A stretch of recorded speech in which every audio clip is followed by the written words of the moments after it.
मेरा नाम शकील अहमद है और आप देख रहे हैं इको मांडा by Shakeel Ahmed YouTube channel.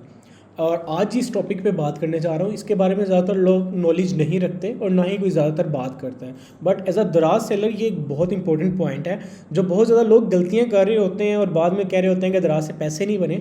उसकी बहुत ज़्यादा रीजंस ये भी होती है कि लैक ऑफ नॉलेज होता है उनको इस किस्म की पॉलिसीज़ का दराज से रेलिवेंट जो होती है। इस किस्म की पॉलिसी में सबसे ज़्यादा टॉप पे क्या आता है? वो टॉप पे आता है बेसिकली प्लेंटीज़ के दराज के एंड से जो प्लेंटीज़ परी होती हैं हमें उसका आइडिया नहीं होता। इससे भी ऊपर एक चीज़ है वो बेसिकली डीलिस्ट होने की पॉलिसीज़ हैं कि आपके स्टोर क्यों डीलिस्ट हो सकते हैं, वो हमने लास्ट वीडियो में डिस्कस कर लिया है। इस वीडियोस में हम डिस्कस करेंगे कि फाइनेंशियली कैसे वो हर्ट कर सकते हैं आपको। फाइनेंशियल प्लेंटीज़ को हम डिस्कस करते हैं। ये वो प्लेंटीज़ हैं बेसिकली जो दराज आपको अपनी सर्विसेज के अगेंस्ट आपको डाल रहा होता है कि अगर आपने उनकी पॉलिसी या गाइडलाइन की को बाईपास किया या उनका मिसयूज़ किया या उसके अगेंस्ट गए तो देन वो आपको फाइनेंशियली हर्ट भी करते हैं। उसमें सबसे पहले प्लेंटी आती है कि अगर आपको रिटर्न्स आएंगी, जो कि हमने लास्ट वीडियो में डिस्कस किया कि रिटर्न्स आएंगे तो आपका स्टोर के ऊपर भी इफेक्ट होगा, उसकी विजिबिलिटी पे भी इफेक्ट होगा, आपकी रैंकिंग के ऊपर भी इफेक्ट होगा उस पर्टिकुलर प्रोडक्ट की। इसी तरह वो चीज़ आपको फाइनेंशियली हिट भी करेगी। अगर आपने 3,000 रुपये की प्रोडक्ट सेल कर रहे थे और वो प्रोडक्ट आपकी रिटर्न आती है किसी भी कस्टमर की तरफ से, तो दराज आपको 500 की पेनल्टी डालेगा अगर आपकी गलती है आफ्टर इंस्पेक्शन। और अगर उस प्रोडक्ट की जो डेट ऑफ यूज़ था वो गुजर चुका हुआ और आपने वो प्रोडक्ट एक्सपायरी प्रोडक्ट कस्टमर को डिलीवर की हुई, तो देन वही जो 500 रुपये का फ़ाइन है वो 1500 रुपये का हो जाएगा। इसी तरह सेकंड प्राइस है जो कि मेंशन है 3,000 से 1,000, 3,000 से 10,000 वाली जो प्रोडक्ट होगी उस पर 800 होगा और 10,000 से ऊपर जितनी भी प्रोडक्ट्स होंगी अगर उनकी रिटर्न आती है और सेलर की गलती होती है तो देन जो दराज है वो आपको 1500 रुपये या इससे ज़्यादा की अमाउंट चार्ज करेगा।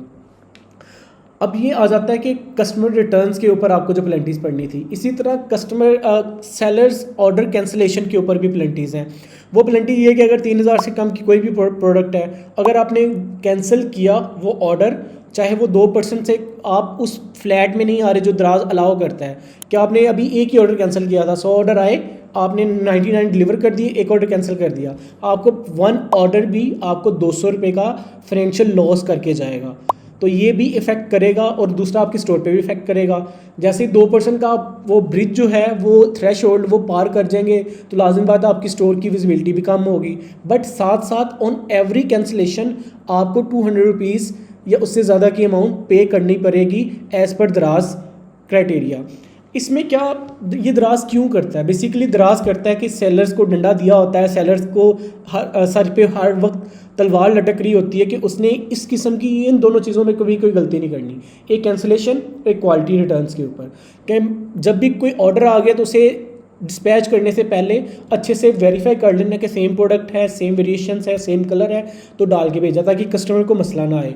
अगर उसकी वो बैटरी ऑपरेटेड प्रोडक्ट है तो बैटरी लगा के उसको चार्ज करके आपने टेस्ट करके भेजा कि यस ये टेस्टेड है और ये बैटरी ऑपरेटेड है। तो कोशिश करें जब आप ऑर्डर पैक कर रहे हो और महंगी प्रोडक्ट हो तो उसकी वीडियो बना लें। वो वीडियो बनाने का मेन पर्पज़ क्या होगा, आप उसके अगेंस्ट क्लेम भी कर सकते हैं कि मैंने तो प्रोडक्ट सही भेजी थी, कस्टमर ने बेसिकली यूज़ करने के बाद उसके एंड से कोई इफेक्ट आया होगा जिसकी वजह से ये रिटर्न आई है। तो उससे भी आप बहुत ज़्यादा क्लेम से बच जाते हैं, बहुत ज़्यादा पेनल्टी से बच जाते हैं। अदरवाइज दराज क्या करता है, आपको 30 दिन के लिए आपको रिव्यू करता है और रिव्यू करने के बाद अगर आपकी इम्प्रूव हो रही है तो वो आपको 50% तक रिटर्न कर देता है। लेकिन रिटर्न करते हुए अभी तक हमने देखा नहीं है तो दराज रख ही लेता है। तो आपने कोशिश करना है कि ये जो अमाउंट है ये आपको फाइनेंशियली हर्ट करी होगी, आपको नज़र भी नहीं आ रहा होगा और एट द एंड आपके अकाउंट स्टेटमेंट से डिटेक्ट हो गए होंगे और एट द एंड जब आप कैलकुलेशन करेंगे तो आप नेगेटिव में होंगे बिजनेस में। तो स्टार्ट करने से पहले इन चीज़ों को आपने बहुत एहतियात करनी है, इन चीज़ों को गौर कर लेना है। किसी भी प्लेटफॉर्म पे काम करने से पहले उसके रूल एंड रेगुलेशंस को समझना पड़ना बहुत ज़रूरी है। तो इसलिए मैंने भी कोशिश की कि बजाय कि मैं डायरेक्ट आपको बिज़नेस के ऊपर ले जाऊँ तो ये रूल एंड रेगुलेशंस के ऊपर एक कंप्लीट आपको वीडियोस क्रिएट करके दे दी जाए ताकि आपको जो इन्फॉर्मेशन है वो पहले से पता हो कारोबार करने से। तो उम्मीद करता हूँ आपको ये वीडियो पसंद आई होगी।